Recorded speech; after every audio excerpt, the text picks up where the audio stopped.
Even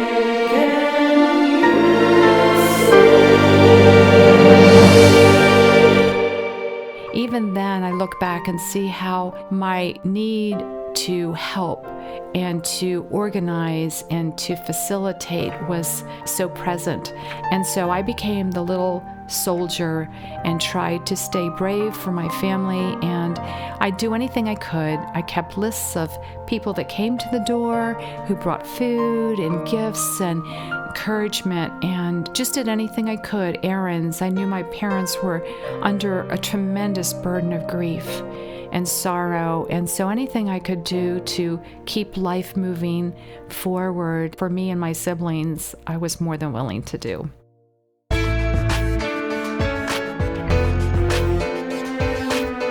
Welcome to the Brand New Me podcast. I'm Frances. And I'm Pam. And we are two women passionate about helping others thrive in life, not just survive. In each episode, we're going to find creative ways to offer hope for your future through our own life experiences. So join us every week as we learn together that we really can be a brand new me.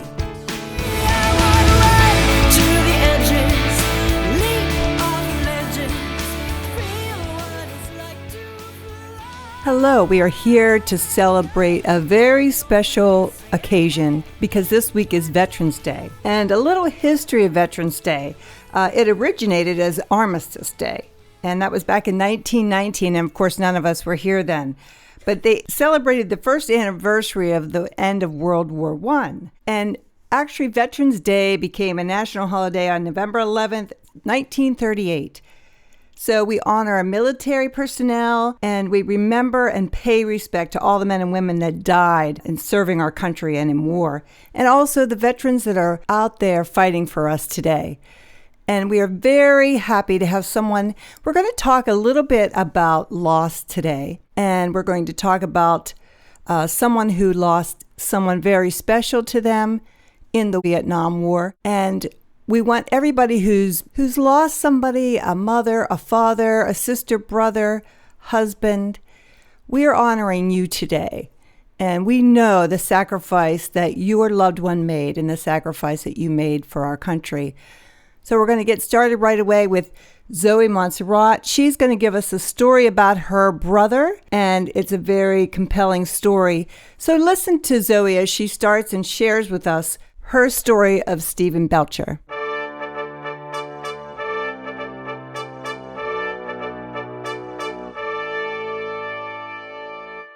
So it was 1968, and my brother, the firstborn of 4 children in our family, was graduating from high school. Unfortunately, though, he wanted to go to college and had a sweetheart, Susan, who he hoped to marry in the future, but there was a draft for the Vietnam War looming in the future. And Stephen knew that getting pulled out of college would have been difficult and decided to enlist rather than be drafted. And as it turns out, his draft number was 44 out of 366. So he would have definitely been drafted.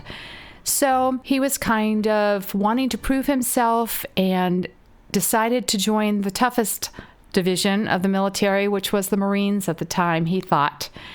So he enlisted and went to Parris Island just 13 days after he graduated from high school. And he's just 17 years old. And he's off to see the world and serve his country out of his love for God and this nation, this mighty nation. So he went to Parris Island, South Carolina, went through boot camp, graduated, and came home for a bit on furlough before being deployed December 12th, 1968. And just a little over 2 months into his tour, he was injured pretty badly by a landmine and had shrapnel even into his skull near his brain that was not able to be removed surgically. So he was sent to recover in the Philippines, and he was out of action for about 6 weeks. And probably his injuries, I would assume, were severe enough to be sent home.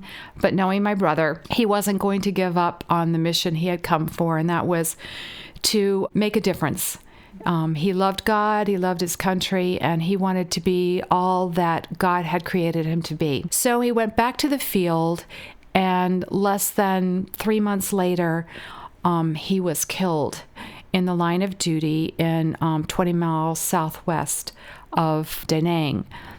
And we found out about his death while we were on vacation over the Easter break from school. I was just 16 years old, and my brother was 12, and my sister was 9. And we had gone to Roanoke, Virginia to visit my uncles and aunts. My dad came from a very large family. So it was a fun time, and I remember it was a beautiful spring day, and I was able to stay back at my uncle's house while the rest of my family went on to Martinsville to visit the rest of our family. And it was exciting for me because these were my favorite cousins, and I got to hang out with them. And so I was at the house when 2 men in military dress blues knocked on my uncle's front door. My uncle answered the door, and they inquired for my parents, and he explained that they weren't there. They had just left to go to Martinsville, which was over an hour away. And unfortunately, because there weren't cell phones at that time, we weren't able to reach them immediately and return them midstream on their travels. So he had to wait until they arrived in Martinsville to reach them and ask them to return to his home. These officers would not tell us anything, and that was really hard for me because I needed to know what was their news, but they said they could only leave that information with my parents. So I remember struggling with the thoughts, okay, he's just injured again, they're sending him home, everything's going to be okay, I'm going to get to see him again. But inside my head, the thoughts wouldn't relent that no, he was gone. He wasn't alive anymore. And I remember running out to the backyard and sitting under their big oak tree in the backyard in a chair, just crying out to God and praying, God, please let him come home. I love him so much. Let him be alive.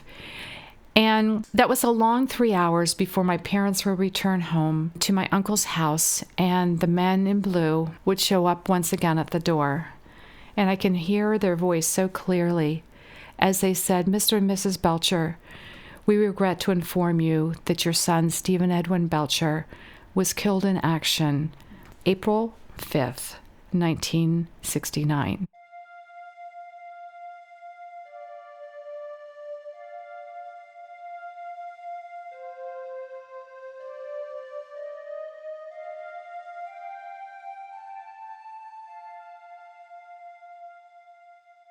There was a loud screaming in my heart, but in the room it was total silence. Only tears were falling from our cheeks. We were in shock. How could this be? We knew he was in harm's way, but we trusted God to bring him safely home. So here we are, trying to reconcile these thoughts, these feelings, and these emotions, and we're so far away from home. Back in that day, that would have been an 8-hour drive back home, and I pleaded with my uncles, please don't let Daddy drive home by himself. I just knew the grief and the brokenness of his heart, and I just couldn't see him struggling with that trip. It would be too hard and too painful, with tears falling down his cheeks, to focus on the road. And they were so kind. They said, of course. And so they drove 2 cars, and we traveled home so that they'd have a car to return. Once we got home, we found out that my grandmother, who had stayed at our home, had received the first news that men had come to the door of our home, and that's how they found us. But they wouldn't tell her anything either. So I can only imagine the wrestling my grandmother felt in her heart and in her mind as she prayed that the news would be good, that the news wouldn't be final. So because it was Vietnam, it took 3 days for the news to even reach us. And then it took another week before my brother's remains would enter the United States. And he was embalmed in Dover, Delaware, and encased in glass to preserve him because of the time delay. And we finally got to see him. And my mom kept a journal, and I'm so grateful for that because there's so much history of our lives and the goodness of God throughout it. And on Saturday, April 5th, 69, she wrote, "Left for Roanoke with a heavy heart," and then circled that date in red and wrote, "Stephen went to heaven today." And then on Tuesday, the 8th, she wrote, "Two Marines met us at Harry's house and told us Steve was killed in combat on Saturday, April 5th. The hardest day of my life." And so the journey began of the wait for his body. But we're so grateful his body was recovered. We are so grateful that we were able to see him. There's just something about closure when you get to say goodbye face to face. And so we knew that we experienced something many families didn't in that war. Their bodies weren't recovered and they didn't come home. And so for that, we were so grateful to the Lord's goodness and mercy.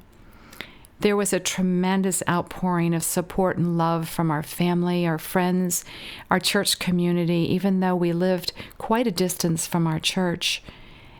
And I remember even then, I've learned so much about my personality and the things that I'm wired for. And even then, I look back and see how my need to help and to organize and to facilitate was so present.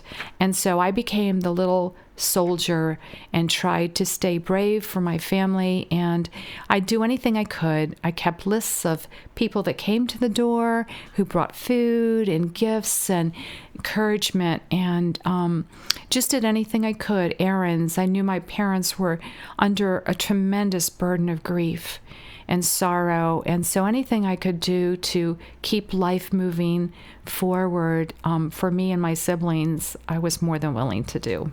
So Zoe, you were 16 years old and you were doing all these adult things, let's say. And so when did it actually hit you? When did you have time to really grieve? Or did you keep up this taking care of your family, being there for your family, being the strong one? Did you break down at some certain time? What was that like? It's a very good question. Yes, while I stayed strong on the front, behind the scenes, I would crumble. But I would do that privately because I didn't want to be a burden to my parents in my sorrow. And so I would go to my room and I would cry and I would talk to the Lord. And one of the things that I struggled with was survivor's guilt. And you think, well, you didn't survive an accident that he was killed in. Well, that's true, but I was still alive. And my beautiful, vibrant older brother, who was so talented and gifted, he was the firstborn in our family. He was gone and I was still here. And I thought of him in such a way and loved him so much that his life was more precious in my eyes than my very own life. So I remember that waiting period for his body to arrive, that we had to go back to school because life had to go on. And I remember walking into my high school and I could hear people whispering around me, and they just couldn't figure out why my joyful countenance was so heavy and so glum. Once they heard the news that my brother had been killed in Vietnam, of course they understood and reached out to me the best they could. But you know, adults have a hard time processing grief and ministering to people in sorrow, and so much more. Adolescents are just not equipped to really know how to do anything, but sometimes it's not saying anything, but it's just your very presence. It's a hug. It's a shared tear that I understand you've lost something very precious, and I can identify that in my heart if I can't in my mind. So it was a very formative time, I feel, in my life. In many ways, I say that day I grew up tremendously because life as I had known it, carefree and fun, was over, and the reality of loss and death at such an intimate level in my family had become present. But through it all, God was ever present with us. And in Scripture it says that He will never leave us and never forsake us. And so we felt His nearness, and we knew that that same nearness we experienced, Stephen had experienced in that jungle in Vietnam. In fact, we had received a letter from him at home, and he said what a precious, sweet time he had with the Lord in the foxhole as he took communion. And even Stephen was so full of life. He was one of those carpe diem children. And even in the military and in Nam, he was taking correspondence courses towards his college, degree that he wanted to pursue when he got home. Through it all, I watched how differently grief affects different members of the family. There's nothing like, I think, the grief that a parent feels for the loss of a child. It's part of you, bone of your bone, flesh of your flesh. And though they're entrusted to us for God's infinite wisdom of time, still the loss is tremendous. But then there's the children. And I felt like my brother and sister, for a brief season, were covered by God's grace to be able to not fully comprehend the magnitude of the loss that we had just suffered. I know down the road that they had to wrestle just like the rest of us with grief and sorrow. And I think it may have been particularly hard for my brother because he was the last son. And in the natural, Stephen was leaving big shoes to fill. I always felt such compassion for him because I thought, he may have felt that he had to be more than God had expected him to be, and even my parents expected him to be. So, but I feel like God kept me through that time. I had questions and I didn't have a lot of answers. The church wasn't equipped in that day to really help us understand the why, as if there is understanding. But today I'm thankful that there's so much more available to people suffering loss. There's so much more counseling and so much more revelation in the church about God's goodness and His faithfulness and His love in the midst of sorrow and the trials that we face. I can honestly say that I felt like God carried me in that time, that He allowed me to be who He had created me to be in a way I could at the age of 16 and come away with a fresh perspective of the preciousness of life and the gift each of us is given with a brand new day. Thank you, Zoe. And as a girl who's lost two brothers, not in a war, but through other scenarios, I'm sitting here watching you tell your story, and you're tearing up and emotional. And how many years ago was that? Almost 50? 48 years ago. And I experienced the same thing. I know you do, Pam. It's amazing to me how something you lose so long ago can still be very tender and very dear to your heart. And I guess I have two questions. One, what do you personally experience all these years later on Veterans Day? And how can those of us who have not lost someone through the military, through what you have experienced, how can we be sensitive to that? How do we honor those on Veterans Day? That's a very good question. Because my brother was killed in Vietnam, it was a little different in the sense that the Vietnam War was very controversial, and there was so much protesting and angst in our nation about our presence in Vietnam. And that was really difficult for me because my brother gave his life serving his country in the way his country had asked him to. So when Veterans Day comes along, it reminds me that irregardless of our political position and our understanding, these men and women have given their lives or are putting their lives on the line for freedom that we're so gifted and blessed with in this nation, but is so absent in so many nations across the world. So I think Veterans Day is a very special time to remember the freedom that we have was purchased with a very precious price. Just like Christ died for us to redeem us, these men and women have died to protect the freedom that we have in America. It feels good to be free.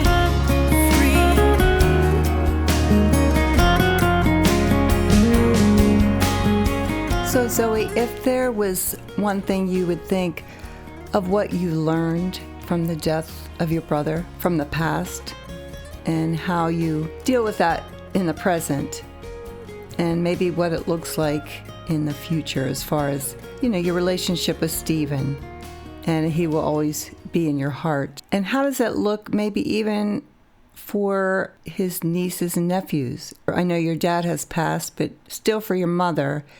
And does she still grieve? Does she talk about it? Well, I think, Pam, one of the things that I've learned from the past and this experience is that we all grieve and we all grieve differently. And just the fact that not only my parents grieved, but we as children grieved. And it's so important to realize that they have emotions, children have emotions, and they have feelings, and how important it is for them to be able to have a safe place to process those feelings and to ask questions and try to grasp in their finite minds, as they might be very, very young, why someone isn't there that has been there all along. And I guess the like I said, the most precious thing is recognizing how fragile life is and how we have the opportunity here and now in the present to embrace it and to embrace it in its fullness. And I think that's what I try to do. I try to live each day as a clean slate and realize that the past is part of the tapestry and the present is still being woven and the future is yet to be knotted and tied in. And as I embrace the past with gratefulness to the Lord for carrying me through, and I realize that today is a day to press on for the more, that tomorrow is filled with promise, that the things I've experienced can be used and molded into how He can use me in the future. Nothing is ever wasted, that He makes beauty from ashes and He brings joy from mourning. And yes, it is painful at times to think about Him. And yes, even my mom and I shared tears yesterday as we chatted. But those tears are part of the healing process. And those tears are tears of honor and remembrance. For me, the hard things were when I met Paul, my precious husband of 45 years. I couldn't introduce him to my big brother, who I thought the world of. And when I had my first son, I named him in honor of my brother and his memory. I couldn't introduce him to his Uncle Stephen. And when I walked down the aisle and when we bought our first home and just all those special times, and as Veterans Day comes around, or as I watch the news and I see another 17-year-old killed in the line of duty, 18-year-old, and I think back about our loss, but I think about our victory too, through Christ, who carried us, who comforted us, and who brought healing to our hearts. Thank you so much, Zoe, for sharing your story, because I know that there's people in our audience who have gone through this or may even have trepidation in their hearts because they may have somebody that's serving our country now. But I just want to share Joshua 1:5. No one will be able to stand against you all the days of your life. As I was with Moses, so I will be with you. I will never leave you or forsake you. May the Lord bless you. and keep you. May the Lord make his face shine upon you. May the Lord lift his countenance and smile on you, and be gracious to you, and be gracious to you, and be gracious to you, and give